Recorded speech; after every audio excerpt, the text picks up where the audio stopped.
This week's American Idol 3D Cap is brought to you by Tommy Hilfiger's American Idol Authentic Icon Apparel. American Idol clothes, because when you think Fantasia Barrino, Kelly Clarkson, and Lee DeWyze, you think fashion. What's up, Internet? First off, before I start recapping, I just have to thank Tommy Hilfiger for sending over some American Idol clothing for me to wear in this week's 3D Cap. I'm actually sporting the Chris Allen-inspired plaid shirt, and you'll notice it only has one button way down here. Fun.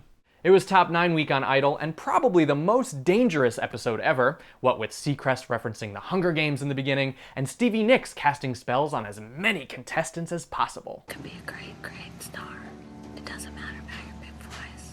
It matters about your heart. Oh my. Seriously, if you don't love it, don't do it. No, I do. Okay. Don't ever cut your hair off. Shockingly, Colton did not burn Stevie at the stake, but maybe he should have, considering Ms. Nicks cursed him by making him sound like a goat.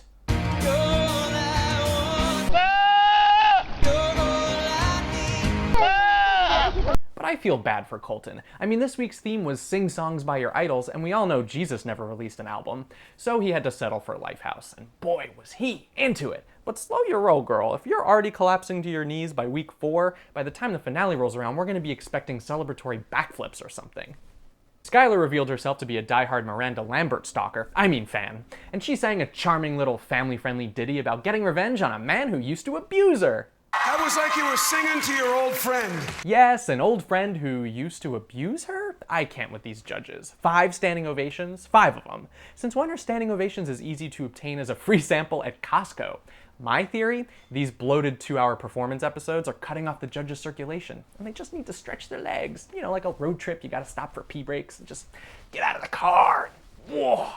Whoa. The craziest standing ovation came during DeAndre's Eric Benet cover, which had the sexual energy of a catheter, made out of broken glass, dipped in acid. Steven compared him to Prince, Randy said he's on some kind of Idol Rainbow Coalition or something, but J-Lo's critique was perhaps most perplexing. Pick up your phones and vote for DeAndre! I need to hear this voice some more! A few more weeks for me! Yeah, I don't want to see you for many more weeks, but just a few weeks. I mean, God help us if you actually made it to the finale. Am I right, Steven? Could you imagine? But tonight, you were okay. All right, I'll stand up for a few more weeks. Just a few. Speaking of Idol Coalition Rainbow thingamajigs, Joshua Ledet honored his musical idol by choosing one of the hits she didn't co-write, Mariah Carey's Harry Nilsson's Without You, and when he finished, he debuted a brand new diva hand gesture move that may join other classics such as finger in the ear singing and invisible finger paint singing. Joshua Ledet presents the dramatic pause nose wipe.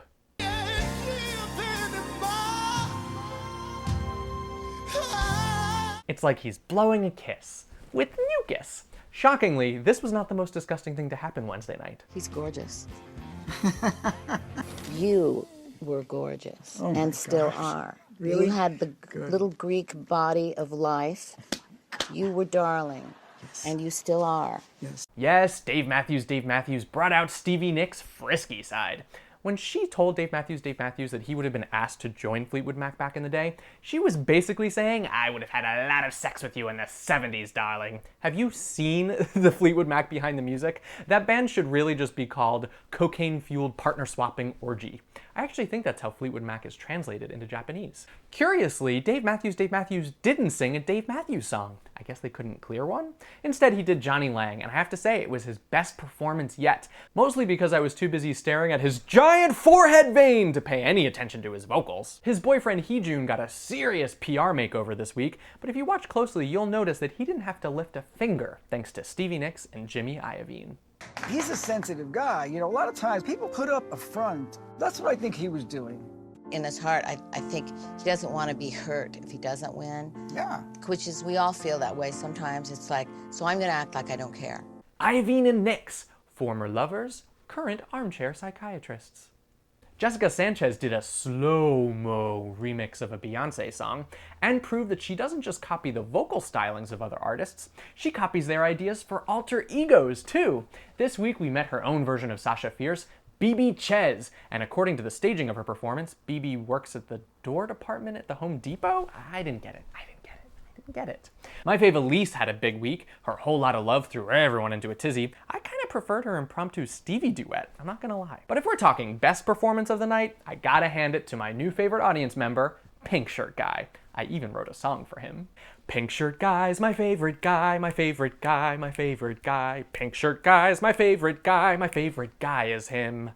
Pink Shirt Guy's my favorite guy, my favorite guy, my favorite guy. Pink Shirt Guy's my favorite guy, his faces are the best. He wants to be on camera, see, oh, Seacrest, you're still here? Step aside, you're in my light, I am the Pink Shirt Guy. Second favorite performance of the night?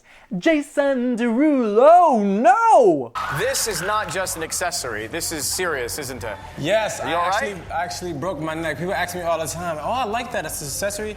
No, I actually broke my neck. Oh, you just broke your neck? That's not serious or horrifying or terrifying.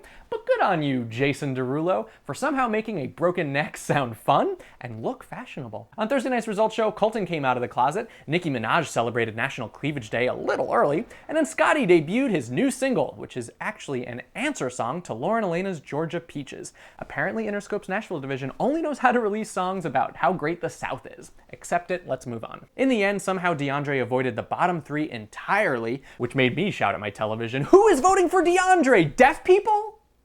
That explains why Marlene Matlin was in the audience. And then Heejun learned an important lesson. While not everyone likes a goofy clown, nobody likes a sad clown. See you next week for Idol's 80s night. I can't wait to see what songs from the 60s artists in the 80s covered.